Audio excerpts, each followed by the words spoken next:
تعال اشرح لك مؤتمر ابل في اقل من دقيقتين. مؤتمر ابل اللي نزل فيه الانظمه الجديده الاي او اس 26 ونظام الفيجن او اس ونظام الايباد او اس ونظام الماك او اس. عندك الانظمه الجديده اعلنت عليها شركه ابل بشكل رسمي للمطورين فقط. انت تقدر تنزله، تقدر تنزله، بس بعد ما تنزله ممكن يكون في بعض المشاكل، فانت الاحسن لك تستنى النسخه الرسميه في شهر 9. النسخة الرسمية بتنزل في شهر 9 مع إطلاق الآيفون الجديد بعديه بأسبوع أو بأسبوعين بالكثير خالص. عندك كمان تحديثات أقوى في الأمام من شركة أبل في iOS 26 بدل iOS 19.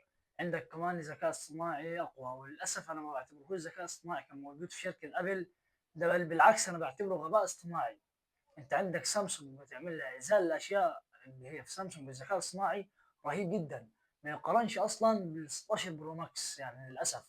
على عكس متوقع أبل كانت بتوعد وبتوفي. يا رب السنة دي يكون على قد وعدها لينا ويكون ذكاء اصطناعي أقوى من اللي شفناها من السنة اللي فاتت. وعندك كمان الترجمة الفورية للمحادثات.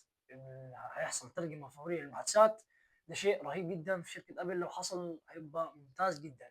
خلي بالك أبل لو وعدت باللي هي لو أوفت سوري باللي هي بتوعد بيه، فده هيكون أقوى ذكاء اصطناعي في العالم زي ما هي بتقول.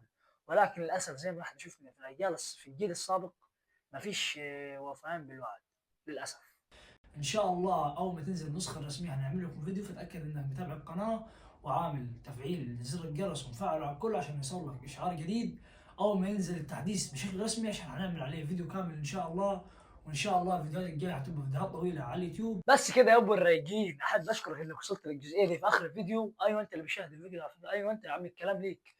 بس كده انت لو وصلت للجزئيه دي في نهايه الفيديو فانزل دلوقتي اعمل اشتراك ودعمنا بلايك عشان نوصل ل 1000 مشترك في اسرع وقت. سلام يا ابو الرايقين.